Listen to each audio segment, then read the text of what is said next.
On cherche à avoir un bilan précis, mais pour l'instant, personne n'en donne, sauf une télévision locale citant des services d'urgence qui a parlé de 60 à 70 morts, des chiffres qui ne sont absolument pas confirmés pour l'instant.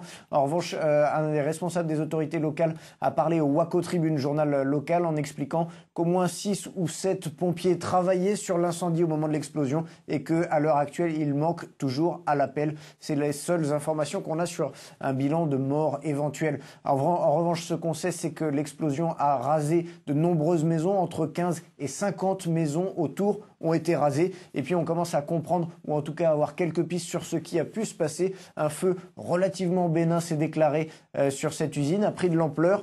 Cette usine qui fabrique du fertilisant, des engrais chimiques à base de nitrate d'ammonium. Les pompiers ont commencé à traiter cet incendie et a priori de l'eau serait tombée sur le nitrate d'ammonium, créant une réaction chimique et conduisant à cette explosion. Tous les blessés ont été conduits dans un premier temps sur un stade de football à proximité avant d'être évacués vers la ville de Waco, à quelques kilomètres plus loin, vers les hôpitaux. Encore une fois, difficile pour l'instant d'avoir un bilan et les images sont très impressionnantes. Vraiment beaucoup de maisons soufflées et beaucoup de bâtiments en feu étant donné ce souffle brûlant de l'explosion.